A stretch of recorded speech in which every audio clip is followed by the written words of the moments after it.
दोस्तों, अक्सर हम किसी साहित्य को पढ़ते हैं या विशेष मूवी को देखते हैं या गाना सुनते हैं। जब इस प्रकार के हम किसी चीज़ को पढ़ते हैं, मूवी को देखते हैं या गाने को सुनते हैं, तो हमारे मन में एक विशेष भाव उत्पन्न होता है और उस विशेष भाव को उत्पन्न होने से हमारे मन में क्या पैदा होता है, वो भाव होते हैं। देखिए कैसे, साहस, या तो साहस उत्पन्न होगा या उत्साह उत्पन्न होगा, क्रोध, अनुराग, अनुराग कहते हैं भगवान के प्रति प्रेम उत्पन्न होगा, या प्रेम उत्पन्न होगा किसी पुरुष या स्त्री के प्रति, वात्सल्यता, वात्सल्यता किसी बच्चे के प्रति प्रेम, आश्चर्य, हमें किसी चीज़ को देख आश्चर्य हो सकता है, हमें भय हो सकता है, शांति हो सकती है, वैराग्य हो सकती है, निर्वेद हो सकता है ना, दया उत्पन्न हो सकती है, करुणा उत्पन्न हो सकती है, दुख उत्पन्न हो सकता है, जुगुप्सा, यानी किसी गंदी चीज को देख करके मन में जो भाव उत्पन्न हो रहा है उसे जुगुप्सा कहते हैं, वो भी उत्पन्न हो सकता है,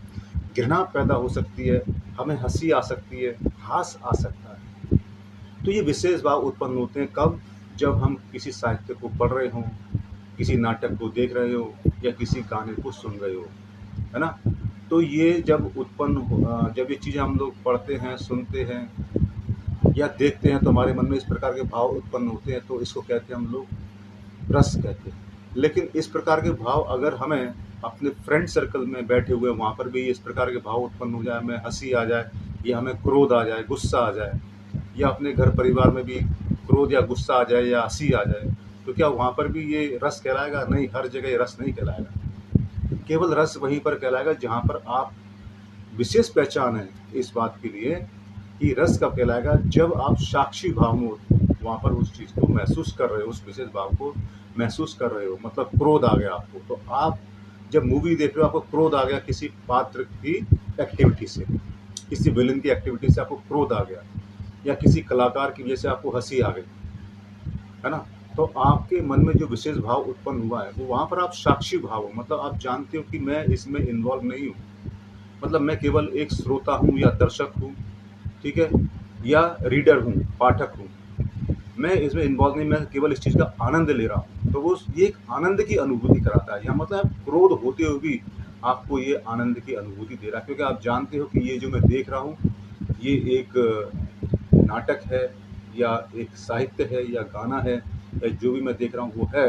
लेकिन इसमें मैं इन्वॉल्व नहीं हूँ, लेकिन मैं उस चीज़ को महसूस कर रहा हूँ। तो आप साक्षी भाव में हो, आप उसके अंदर इन्वॉल्व नहीं हो, केवल महसूस कर रहे हो। तो ये यहाँ पर रस कहलाएगा। लेकिन आप फ्रेंड सर्कल में आपकी किसी से बहस हो जाती है, क्रोध आ गया, तो आप वहाँ पर इन्वॉल्व हो, आप साक्षी भाव नहीं हो, आप वहाँ पर इन्वॉल्व हो उस चीज़ के अंदर, और ऐसी आपको हंसी आ जाती तो भी आप इन्वॉल्व हो, घर परिवार में या फ्रेंड सर्कल में कहीं पर भी। तो इस प्रकार के भाव अगर आपको फ्रेंड सर्कल में, मतलब आप सीधे इन्वॉल्व हो, या घर परिवार में कहीं पर भी इस प्रकार के अगर भाव उत्पन्न होते तो वहाँ पर ये रस नहीं कहलाएंगे। रस केवल जब ही कहलाएंगे जब आप साक्षी भाव में वहाँ पर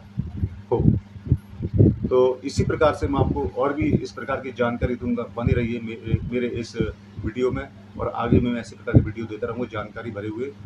वीडियो देखने के लिए धन्यवाद।